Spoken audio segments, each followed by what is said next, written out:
नमस्कार, राज्यसभा टीवी में आपका स्वागत है। मैं हूं आरफा खानम शेरवानी। आइए हेडलाइंस पर नजर डालते हैं। नहीं होगी अब सोशल मीडिया पर पहरेदारी, भारी विरोध के बाद एन्क्रिप्शन ड्राफ्ट वापस। सरकार ने 16 अक्टूबर तक मांगे जनता से सुझाव। आरक्षण मुद्दे पर गरमाई सियासत, बीएसपी ने दी देश भर में आंदोलन की चेतावनी। बीजेपी का बयान को गलत तरीके से पेश करने का आरोप। एनआरएसएम घोटाले में सीबीआई कर सकती है मायावती से पूछताछ। बसपा सुप्रीमो का सीबीआई के दुरुपयोग का आरोप, सरकार ने किया दबाव से इनकार।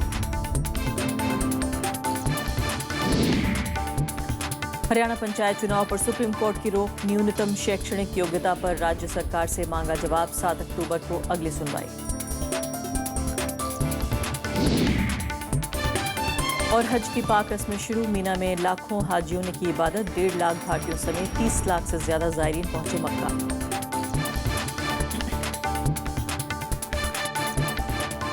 और आइए अब देखते हैं पहली खबर।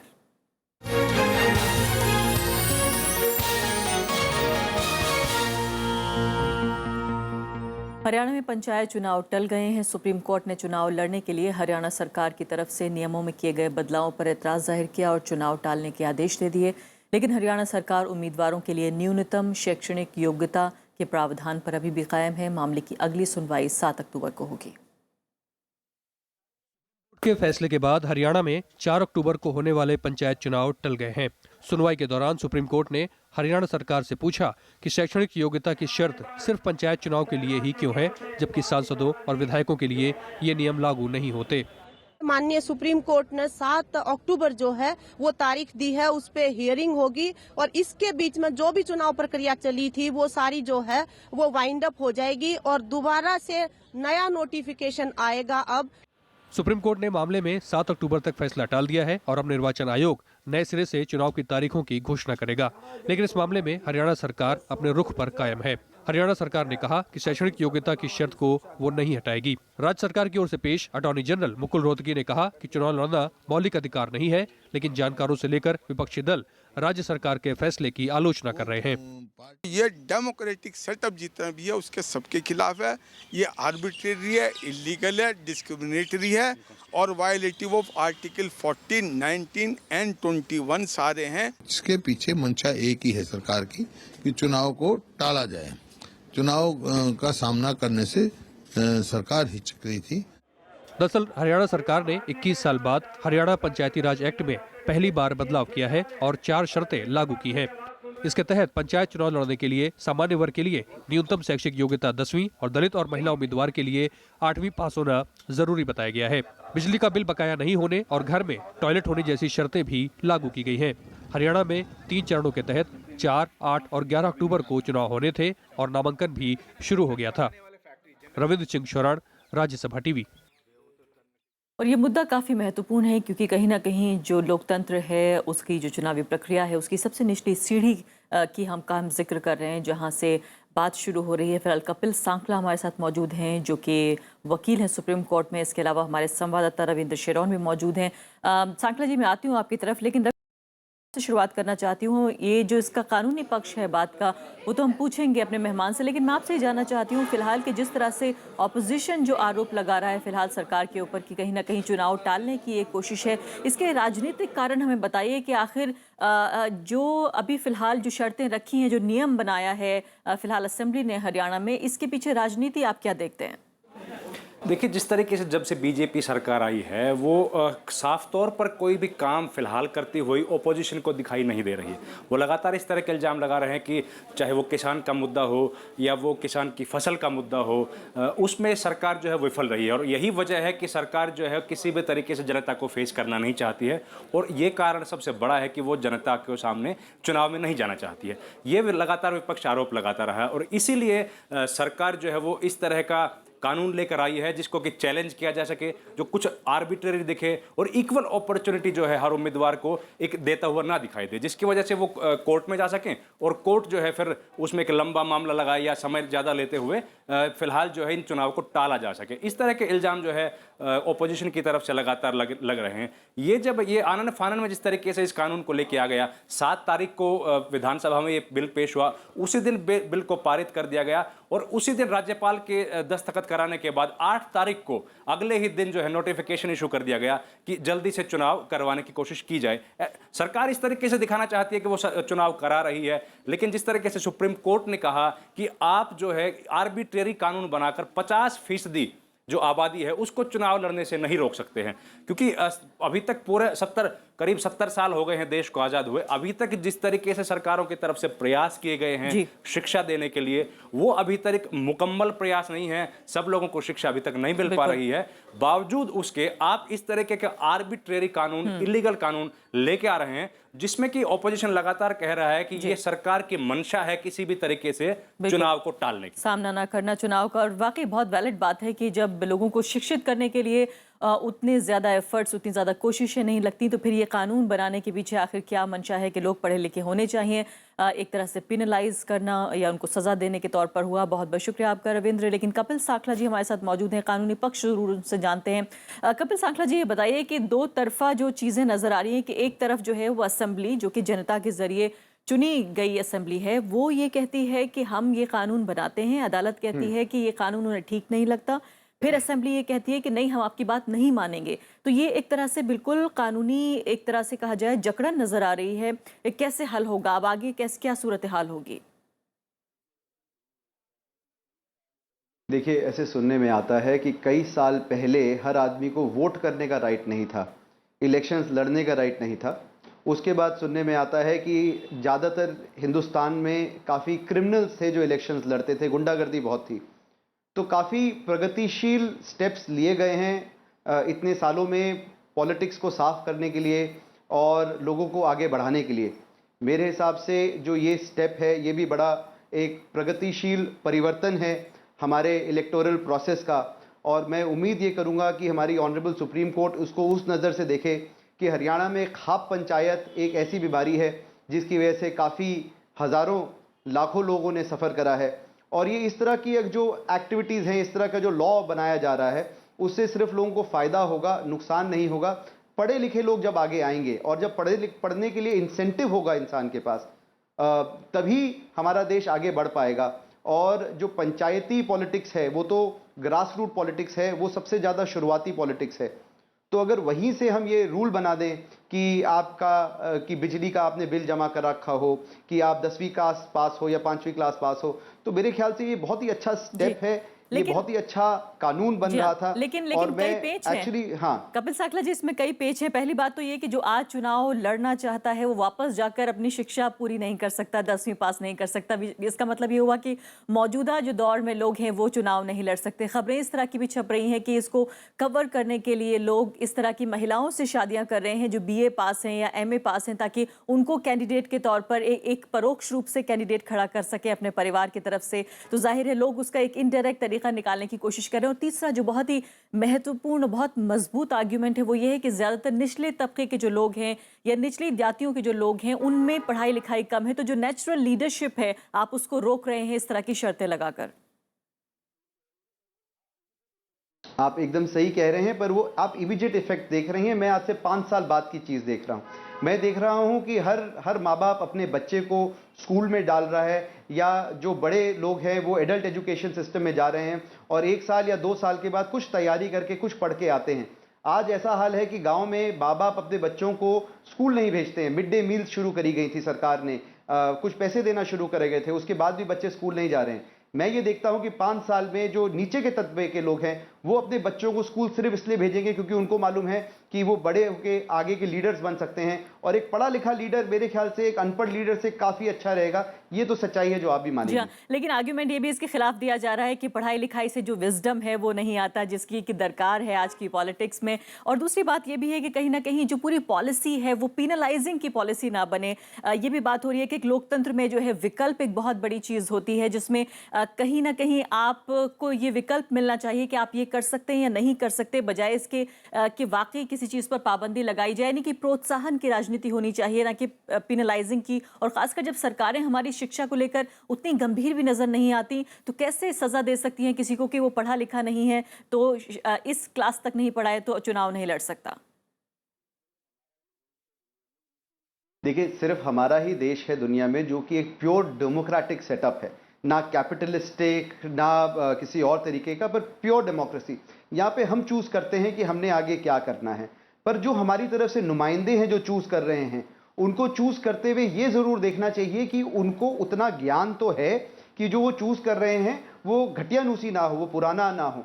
आप ज्यादा से ज्यादा लोग जब आगे पढ़ेंगे, जब नॉलेज गेन करेंगे, तो ही वो नीचे और स्कूल्स को आगे बढ़ाएंगे। जब वो खुद ही किताब नहीं पढ़ना चाहते तो वो अपने बच्चों को क्या पढ़ाएंगे, वो दूसरों के बच्चों को क्या पढ़ाएंगे।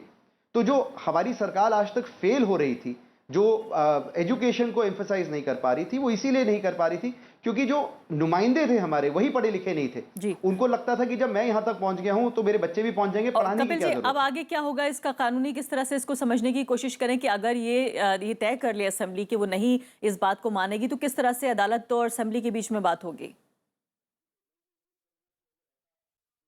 देखिए, मैं ये उम्मीद करूंगा कि अगर ऐसा जो स्टेलमेट है, ऐसा एक जकड़न लग गई है, तो कुछ इस तरह से हो जाए कि ये चीज़ अगले 2 साल या 3 साल में फेज इन करी जाएगी, या सरकार इस तरह से या गवर्नमेंट इस तरह से बोले कि जो नुमाइंदे हैं वो अपने टेन्योर के अंदर ये अंडरटेकिंग देंगे कि वो अपनी पढ़ाई कंप्लीट करेंगे।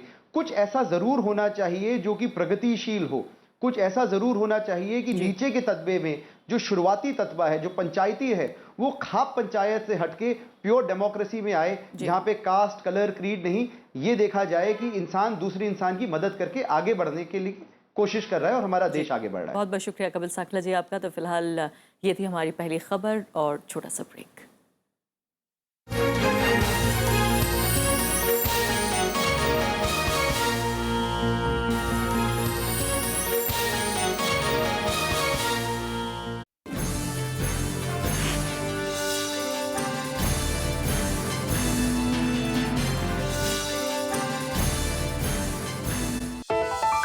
संयुक्त राष्ट्र महासभा का 70वां प्रधानमंत्री नरेंद्र मोदी करेंगे शिरकत। सुरक्षा परिषद के विस्तार की है चुनौती। ग्रुप 4 देशों के नेताओं के साथ होगी बैठक। देखिए देश देशांतर, संयुक्त राष्ट्र में प्रधानमंत्री, रात 8:30 बजे।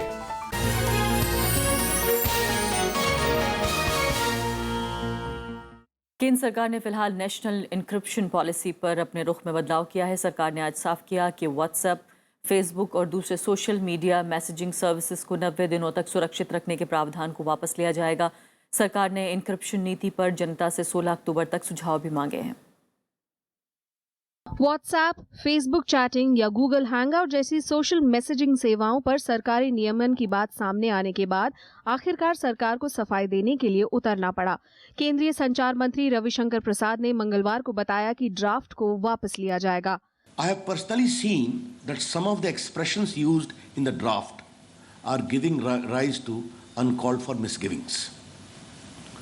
Therefore, I have directed the deity to withdraw that draft, rework it properly, and thereafter sooner put in public domain. Department of electronics and information technology की वेबसाइट पर पॉलिसी का ड्राफ्ट जारी होने के बाद से ही सोशल मीडिया से लेकर कई मंचों पर इसकी आलोचना शुरू हो गई थी। इसके तहत व्हाट्सएप, फेसबुक जैसी कई अन्य सोशल मीडिया मैसेजिंग सर्विसेज पर मैसेज को 90 दिनों तक सुरक्षित रखने का प्रावधान था। जानकार भी इसे निजता का उल्लंघन करार दे रहे हैं। एनक्रिप्शन पॉलिसी का मतलब ये है कि आपका जो एनक्रिप्टेड डेटा है, गवर्नमेंट जो कहना चाह रही है अभी जो सोशल मीडिया इन सब में जो रूल्स लगाया था कि इसको हमें एनक्रिप्शन में नहीं, इसको प्लेन टेक्स्ट में अवेलेबल होनी चाहिए, जो एक प्राइवेसी का भी उल्लंघन है, उसके साथ साथ सिक्योरिटी इश्यूज भी है। When the government wants encrypted data from private parties, it must remain within the daira set out by the Constitution. आप उसके बाहर जा नहीं सकते हैं। सरकार ने बताया कि ड्राफ्ट में बदलाव के लिए 16 अक्टूबर तक जनता से राय मांगी गई है और सुधार के बाद इसे फिर से रिलीज किया जाएगा। गौरतलब है कि देश में बड़ी संख्या में लोग सोशल मीडिया मैसेजिंग सर्विस का इस्तेमाल करते हैं। पिछले साल तक के आंकड़े के मुताबिक करीब 7 करोड़ से ज्यादा लोग व्हाट्सएप इस्तेमाल कर रहे हैं। अनु दीवान, राज्यसभा टीवी। आरक्षण पर संघ प्रमुख मोहन भागवत के बयान का विरोध लगातार दूसरे दिन भी जारी रहा। बीएसपी ने आरक्षण खत्म होने पर देश भर में आंदोलन की चेतावनी दी है। जेडीयू ने बीजेपी पर आरएसएस के एजेंडे को लागू करने का आरोप लगाया। सरकार ने कहा है कि मौजूदा आरक्षण नीति पर विचार नहीं होगा। समय के बाद मीडिया से मुखातिब हुई बीएसपी प्रमुख मायावती ने कहा कि संघ प्रमुख के बयान से दलितों और पिछड़ों में नाराजगी है। उन्होंने आरोप लगाया कि 2003 में भी एनडीए सरकार ने यही कोशिश की थी, लेकिन भारी विरोध के बाद उसे अपने कदम वापस खींचने पड़े थे। यदि आरएसएस की इस घोर जातिवादी मांग पर श्री मोदी की सरकार ने कोई भी इनके पक्ष में कदम उठाया तो फिर हमारी पार्टी उसी प्रकार से पूरे देश भर में अपनी पूरी दमदारी से आवाज उठाएगी। बिहार चुनाव में भी आरक्षण बड़ा मुद्दा बनता जा रहा है। मुख्यमंत्री नीतीश कुमार ने कहा कि मोहन भागवत के बयान से बीजेपी का असली चेहरा सामने आ गया है। वहीं बीजेपी नेता सुशील कुमार मोदी ने संघ प्रमुख के बयान को तोड़ मरोड़ कर पेश करने की बात कही। असली बात जो बीजेपी का विचार है वह प्रकट हो गया आरएसएस प्रमुख के बयान के बाद, लेकिन ऐसा करके जरा वो दिखाएं। यह काम वो कर नहीं सकते हैं। जो अधिकार लोगों को मिला है उस अधिकार को कोई छीन नहीं सकता है। बयान को तोड़ मरोड़ कर प्रस्तुत किया गया। उन्होंने ये कहा है कि नए वर्गों को भी आरक्षण में शामिल किया जाना चाहिए। उन्होंने ये कहा कि जो तबके आरक्षण से वंचित हैं, उन तबकों को भी आरक्षण का लाभ मिलना चाहिए। बयान पर सियासी तूफान के बाद सरकार को लगातार दूसरे दिन सफाई देनी पड़ी। एनडीए कमिटेड है, पूरी तरीके से हमारी सरकार कमिटेड है आरक्षण के लिए, और आरक्षण जो है संवैधानिक अधिकार है, इसको कोई भी सरकार खत्म नहीं कर सकती है। मोहन भागवत के बयान पर आरएसएस भी सफाई दे चुका है। आरएसएस के मुताबिक कमजोर वर्गों तक लाभ पहुंचाने के मकसद से मोहन भागवत ने ये बात कही थी। विपिन चौहान के साथ bureau report, Rajya Sabha TV. Bahujan Samaj party प्रमुख मायावती ने केंद्र सरकार पर सीबीआई का दुरुपयोग का आरोप लगाया है। दिल्ली में प्रेस कॉन्फ्रेंस कर उन्होंने एनआरएचएम घोटाला मामले में सफाई दी। उन्होंने दावा किया कि इस मामले से उनका कोई संबंध नहीं था। इधर केंद्र सरकार ने मायावती के आरोपों को सिरे से खारिज कर दिया है। उत्तर प्रदेश की पूर्व मुख्यमंत्री और बीएसपी अध्यक्ष मायावती मंगलवार को प्रेस कॉन्फ्रेंस करके केंद्र सरकार पर जमकर बरसीं। उन्होंने केंद्र सरकार पर सीबीआई का दुरुपयोग करने और बेवजह परेशान करने का आरोप लगाया। एनआरएचएम मामले में सफाई देते हुए उन्होंने कहा कि इस घोटाले से उनका कोई लेना देना नहीं है। अब बीजेपी फिर से अपने उसी पुराने ढर्रे पर उतरकर सीबीआई का दुरुपयोग करके एनआरएचएम के मामले में 4 साल बाद सीबीआई का दुरुपयोग करते हुए मुझसे पूछताछ कराना चाहती है, जबकि सीबीआई व बीजेपी को भली भांति ये बात मालूम है कि एनआरएचएम से मेरा कुछ भी लेना देना नहीं है। हालांकि केंद्र की तरफ से जल्द ही मायावती के आरोप पर जवाब आ गया। केंद्रीय मंत्री रविशंकर प्रसाद ने कहा कि सीबीआई तथ्यों के आधार पर काम करती है, न कि किसी दबाव में। इस पर मुझे कोई प्रतिक्रिया नहीं व्यक्त करनी है। सीबीआई अपना काम साक्ष्यों के आलोक में करती है और इसके बारे में कोई और निष्कर्ष निकालने की आवश्यकता नहीं है। उधर सीबीआई ने भी इस मामले पर सफाई दी है। एजेंसी का कहना है कि उत्तर प्रदेश में 2007 से 2012 के बीच एनआरएचएम की योजना में भारी हेराफेरी की गई। कोई भी हम सवाल हमारे से पूछा जाता है, उसके जवाब का एक माकूल टाइम होता है। केंद्र सरकार ने 2005 से 2006 के दौरान उत्तर प्रदेश को एनआरएचएम के क्रियान्वयन के लिए 11,080 करोड़ रुपए दिए। हालांकि इस मामले में बड़े पैमाने पर गड़बड़ी पाई गई, जिसके बाद मामले की जांच सीबीआई को सौंप दी गई। विपिन चौहान, राज्यसभा टीवी। केंद्रीय शहरी विकास मंत्री वेंकैया नायडू ने आज कहा कि जमीन अधिग्रहण के मामले में कांग्रेस नेतृत्व जनता को गुमराह करने की कोशिश कर रहा है। उन्होंने कांग्रेस उपाध्यक्ष राहुल गांधी पर हमला बोला। नायडू ने आरोप लगाया कि यूपीए सरकार के कार्यकाल के दौरान किसानों की सहमति के बिना ही लाखों एकड़ जमीन ली गई थी और उसके लिए न उचित मुआवजा दिया गया और न ही सामाजिक अध्ययन किया गया। मथुरा में कांग्रेस के चिंतन शिविर में सोमवार को राहुल गांधी ने इस मामले में केंद्र सरकार पर कई आरोप लगाए थे।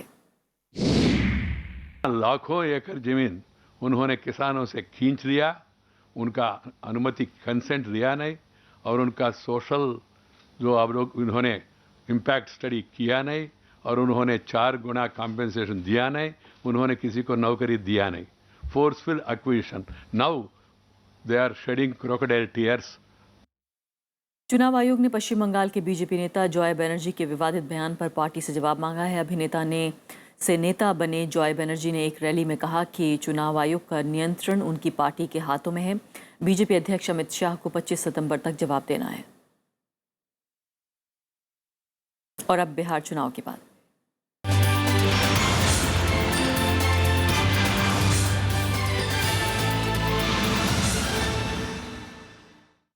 समाजवादी पार्टी की अगुवाई में 6 दलों का सेक्युलर फ्रंट बिहार के चुनाव मैदान में ताल ठोक रहा है। उत्तर प्रदेश के मुख्यमंत्री अखिलेश यादव ने आज पटना में समाजवादी पार्टी और सहयोगी दलों के कार्यकर्ताओं को संबोधित किया। उन्होंने कहा कि इस चुनाव में धर्मनिरपेक्षता एक बड़ा मुद्दा है। अखिलेश यादव ने केंद्र सरकार के कामकाज पर भी सवाल उठाए।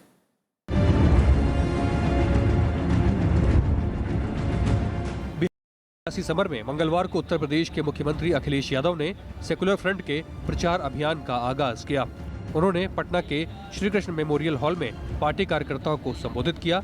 अखिलेश यादव ने केंद्र सरकार पर वादे पूरे नहीं करने के आरोप लगाए। बहुत बड़े बड़े सपने दिखाए गए, मैंने सुना कि बहुत बड़े सपने दिखाए गए और ऐसे सपने, ऐसे अच्छे दिनों के सपने जिसकी कोई कल्पना नहीं कर सकता, क्योंकि जमाना बदला है, मार्केटिंग और ब्रांडिंग का जमाना है।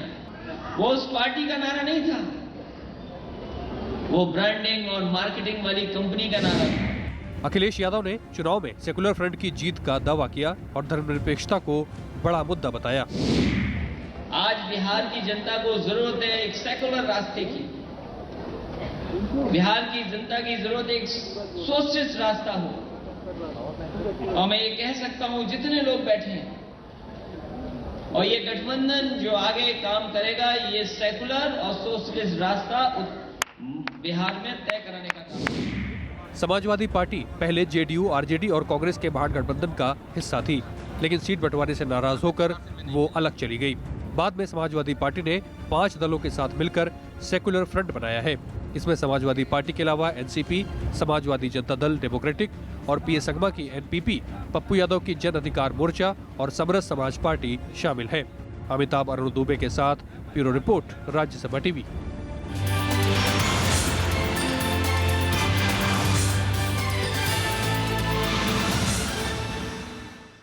प्रधानमंत्री नरेंद्र मोदी की अमेरिका यात्रा में दोनों देश रक्षा क्षेत्र में कई समझौते कर सकते हैं। आज कैबिनेट ने अमेरिका से 37 लड़ाकू हेलीकॉप्टरों को खरीदने को मंजूरी दी है। ये $2.5 अरब का सौदा है। इसके साथ ही अमेरिका से करीब $10 अरब के रक्षा उपकरणों की खरीद का रास्ता भी साफ हो जाएगा। प्रधानमंत्री नरेंद्र मोदी बुधवार सुबह दिल्ली से आयरलैंड होते हुए न्यूयॉर्क के लिए रवाना होंगे। वो 28 सितंबर को अमेरिकी राष्ट्रपति बराक ओबामा से मिलेंगे। इससे पहले प्रधानमंत्री अमेरिकी उद्योगपतियों से भी मुलाकात करेंगे। I think the U.S. is expecting India to play a stronger role, especially in the Asia-Pacific region. My feeling is that the expectation is that India will continue to engage more strongly with the Asia-Pacific region and play a stronger role in the region as a partner of the United States. प्रधानमंत्री 25 सितंबर को संयुक्त राष्ट्र महासभा को सतत विकास पर संबोधित करेंगे। इसकी थीम पर्यावरण को नुकसान पहुंचाए बिना विकास को बढ़ावा देना है। इसके बाद प्रधानमंत्री नरेंद्र मोदी 26 और 27 सितंबर को अमेरिका के वेस्ट कोस्ट में होंगे, जहां वो अमेरिकी कंपनियों के प्रमुखों से मिलेंगे और भारतीय समुदाय को संबोधित करेंगे। Indians are such an important part of our American culture right now. We have a lot of Indians coming over to work, to share their ideas, their technology, their innovation, and so they're adding to the fabric of our country. प्रधानमंत्री 28 सितंबर को शांति सेना के भविष्य पर होने वाले शिखर सम्मेलन में भी बोलेंगे। शांति सेना में योगदान देने वाला भारत बड़ा देश है। एक सप्ताह की यात्रा के बाद प्रधानमंत्री 29 सितंबर को स्वदेश लौट आएंगे। वहीं विदेश मंत्री सुषमा स्वराज 1 अक्टूबर को संयुक्त राष्ट्र महासभा में औपचारिक भाषण देंगी। संयुक्त राष्ट्र में इस साल सुरक्षा परिषद में सुधारों को लेकर गंभीर चर्चा होने की उम्मीद है और इसके लिए भारत को जबरदस्त लॉबिंग करनी होगी इसके सदस्य देशों के बीच। और इस लिहाज से देखें तो प्रधानमंत्री नरेंद्र मोदी की यह यात्रा अभी तक की सभी अमेरिका यात्राओं में सबसे महत्वपूर्ण साबित होने वाली है। राज्यसभा टेलीविजन के लिए दिल्ली से अखिलेश सुमन। और दिल्ली में डेंगू से 2 और लोगों ने दम तोड़ दिया है। इसके साथ ही मरने वालों की तादाद बढ़कर 25 हो गई है। वहीं देश के दूसरे इलाकों में डेंगू का कहर जारी है। स्वास्थ्य विभाग ने लोगों से नहीं घबराने की अपील की है। राजधानी दिल्ली में ही डेंगू के शिकार लोगों का आंकड़ा 4000 के करीब पहुंच गया है। तो फिलहाल अभी के लिए इतना ही, लेकिन जाते जाते आपको बता देते हैं कि सऊदी अरब के मीना में इबादत के साथ हज की पाक रस्म की शुरुआत भी हो गई। हाजियों ने आज यहां खास इबादत की और दुआएं भी मांगी। सऊदी अरब प्रशासन ने हज यात्रियों के लिए मीना में खास इंतजाम किए।